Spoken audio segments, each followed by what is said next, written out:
বরণ করে নেবেন মাম্পি জানা প্রধান তৎসহ সঙ্গে।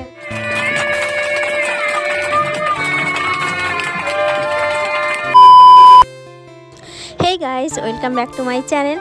তো এটা সরস্বতী পূজার আমাদের প্রস্তুতি চলছিল, যেহেতু কাল থেকে সরস্বতী পুজো স্টার্ট। তো আজকে আমাদের সরস্বতী পুজোর ঘটোত্তোলন হবে আর প্যান্ডেল উদ্বোধন হবে।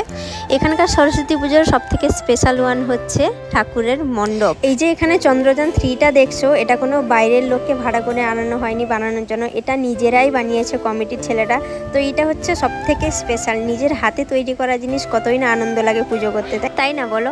তো দিনের শেষে এই ছিল সন্ধ্যাবেলা, সবাই গেস্টরা চলে এসেছিলো, এখন ছিল বরণ করা অনুষ্ঠান। তো বরণ করার শেষে মণ্ডপ উদ্বোধন করা হবে। সে চলো তোমরা পুরোটা এনজয় করতে থাকো আজকের মিনি ব্লগটা। বরণ করে নেবেন মাম্পি জানা প্রধান তৎসহ সঙ্গের সমস্ত সদস্যবৃন্দ। আমি সঙ্গের সমস্ত সদস্যবৃন্দকে আহ্বান করছি মঞ্চে আসীন সমস্ত নেতৃবৃন্দকে বরণ করে নেওয়ার জন্য।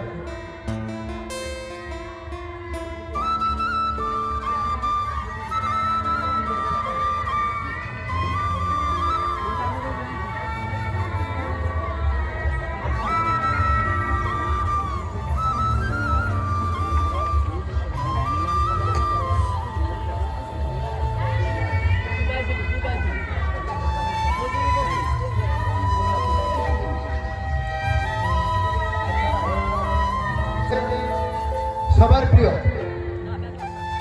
মাননীয় প্রধান মহোদয়াকে বরণ করছেন সংঘের সম্পাদক, তরুণ প্রজন্মের সদস্য, সংঘের সম্পাদক শ্রী মিলন প্রধান মহাশয়।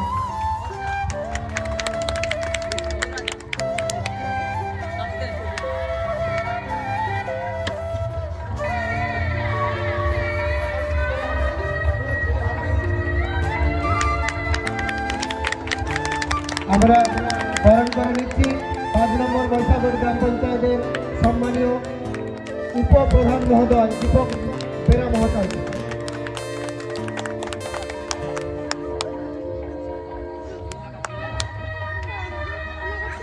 আমরা রতনপুর গ্রাম সংসদের বরণ করা হচ্ছে, সংঘের পক্ষ থেকে সম্পাদক শ্রী মিলন প্রধান মহোদয় বরণ করছেন।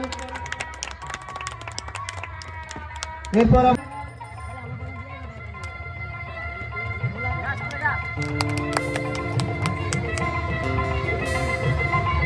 ভোলানাথ প্রধান অন্যতম সদস্য সঙ্গে।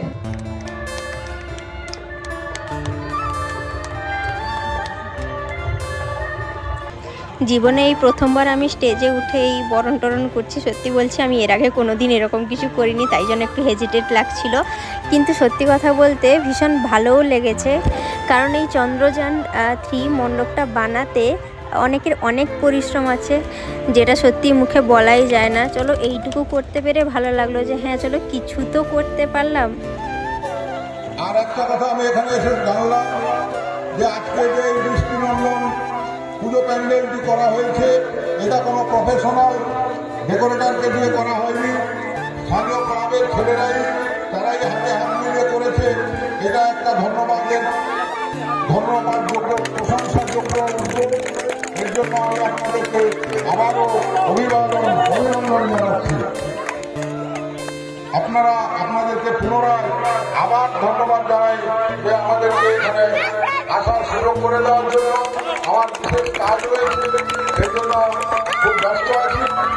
এই বলে আপনাদেরকে সবাইকে নমস্কার জানিয়ে আমি আমার বক্তব্য শেষ করছি। আপনাদের আরেকটা অনুরোধ করছি, আপনাদের যে পূজার যে কর্মসূচি, সেটা একটা বিরাট কর্মসূচি, তবুও আপনাদেরকে একটা সামাজিক দায়িত্বের কথা মনে রাখতে অনুরোধ করব যে 16 তারিখ থেকে উচ্চ মাধ্যমিক পরীক্ষা শুরু হবে, তার পরীক্ষার্থীরা যাতে কোনো প্রকার সবাইকে অনুরোধ করছি। আমার করতে কি আমি